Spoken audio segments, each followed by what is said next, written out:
نبی علیہ الصلوۃ والسلام کی ایک حدیث میں آتا ہے، آپ نے فرمایا اگر کوئی بندہ کوشش کر کے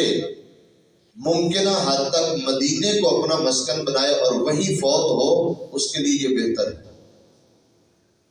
اس کے باوجود صحابہ کرام نے خدمت دین کے لیے، دین اسلام کی نشر و اشاعت کے لیے، کفر کے مقابلے کے لیے مکے کو بھی چھوڑ دیا، مدینے کو بھی چھوڑا، پوری دنیا کے اطراف و اکناف کے اندر سے ابا پھیلے اور دین اسلام کی تبلیغ کی، اس کی اشاعت اور ترویج کے لیے اپنی زندگیوں کو خدمت دین کے لیے صرف کر دیا، اللہ کے راستے میں جہاد کیا۔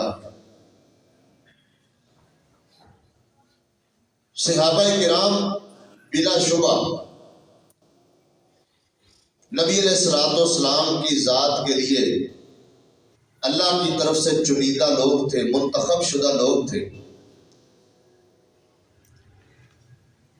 اللہ تعالیٰ نے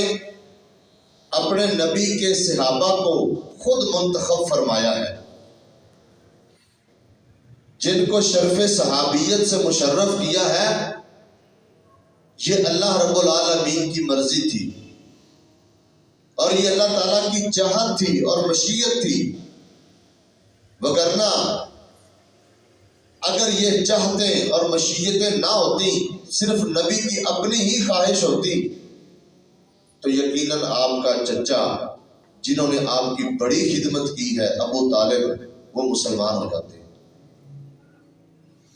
باوجود آپ علیہ السلام نے یہ خواہش کی کہ ابو طالب مسلمان ہو جائے، کلمہ پڑھ لے، انہوں نے کلمہ نہیں پڑھا، اپنے آباء و اجداد کے دین پر ہی فوت ہوئے، حالانکہ ساری زندگی نبی کی خدمت بھی کی ہے، آپ علیہ السلام کا ساتھ بھی دیا ہے، آپ علیہ الصلوۃ والسلام کے لیے کی کفالت بھی کی ہے، لیکن اللہ کو منظور نہیں تھا،